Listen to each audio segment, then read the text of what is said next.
बिस्मिल्लाहिर्रहमानिर्रहीम। अस्सलाम वालेकुम, आदाब। में हूं खिजर अब्बास। कश्मीरियों के लिए एक अच्छी खबर है, आपसे शेयर कर देता हूं।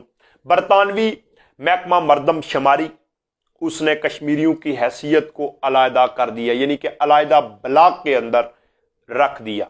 मैं डिटेल्स आपके साथ रखता हूं। इसका क्या फायदा होगा, कश्मीर काज को क्या फायदा होने जा रहा है, इसके ऊपर बात करते हैं। जो महकमा मरदम शुमारी है बरतानिया का, उसने जो वहां के कश्मीरी हैं ब्रिटिश, उनके मतालबे के ऊपर, उनकी जिद्दोजहद के ऊपर कश्मीरियों को अलहदा हैसियत दे दी है। इसका मतलब यह है कि कश्मीर को तस्लीम कर लिया गया, यानी एक अलहदा नस्ल, एक अलहदा गरोह, एक अलहदा रियासत आपको तस्लीम कर लिया गया। तभी जाके आपको वहां पे एक अलहदा ब्लॉक मिला है। ये डिटेल्स मैं आपके साथ रखता हूं। जब भी आप वहां पे कहीं भी अपनी शनाख्त के हवाले से कोई फॉर्म फिल करते हैं तो वहां पे मुख्तलिफ ब्लॉक्स होते हैं। कहीं पे पाकिस्तानी, इंडियंस, बंगाली, वहां पे अफगानी, वहां पे ईरानी और ये तमाम, और अब वहां पे होगा कश्मीरी, यानी आपको शनाख्त दी गई है। अगर सादा लफ्जों में इसको बयान किया जाए तो वो ये है कि बरतानिया ने आपकी हैसियत को तस्लीम कर लिया है। इसके लिए जिद्दोजहद करने वाले, इसके ऊपर तहरीक करने वाले, वो तमाम लोग मुबारकबाद के मुस्तहिक हैं। यानी कि बरतानिया वो पहला मुल्क बन गया जिसने कश्मीर को तस्लीम कर लिया है। ये तहरीक में अब एक नई जान आएगी और आप कहीं पे कम अज कम एक अलहदा हैसियत से मौजूद हैं। ये फख्र होना चाहिए आपको।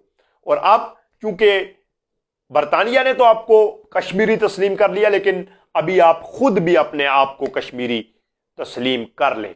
लेकिन अब जो तहरीकें चल रही हैं, और बिलखसूस यासीन मलिक की जो सजा है, उसके बाद जो मोमेंटम कश्मीर के अंदर बन रहा है वो इंतहाई खौफनाक है।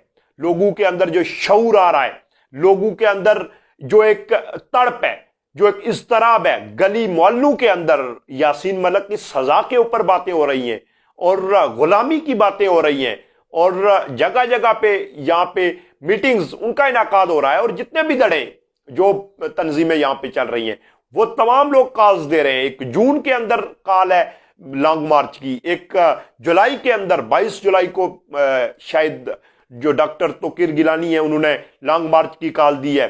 वो तेतरी नोट क्रॉसिंग पॉइंट की जानब, और वहां पे एक लॉन्ग टर्म धरना होगा, वहां पे लंबा चलेगा वो धरना, और वहां पे एक लंबा चौड़ा एहतजाज होगा। जो आलमी दुनिया है वो आपकी तरफ देख रही है कि आप किस तादाद में निकल रहे हैं, आपकी हैसियत क्या है। जब आप अपनी आजादी के साथ मुखलस नहीं होंगे तो उस वक्त तक आपको कोई आलमी ताकत ना आपके ऊपर नजरसानी करेगी, ना आपके हक में आवाज उठाएगी।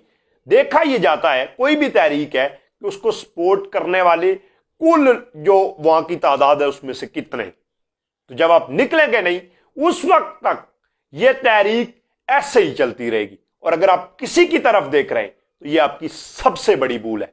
जिनकी तरफ आप देख रहे हैं वो इसराइल को तस्लीम करने जा रहे हैं। वो फलस्तीन को भूल चुके हैं, फलस्तीन के ऊपर होने वाले जुल्म को भूल चुके हैं, मजालम को भूल चुके हैं, और जो जालम है इसराइल उसके साथ उनके रवाबत कायम होने जा रहे हैं।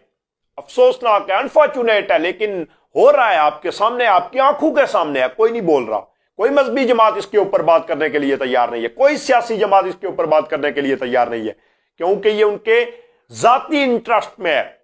और आजादी की जिद्दोजहद वैसे भी कभी किसी दुनिया के अंदर कहीं मुझे बता दे कि आजादी की जिद्दोजहद किसी ने आके करके दी हो। आजादी की जिद्दोजहद आपको खुद करना पड़ती है, इस बार भी आपको खुद करना पड़ेगी।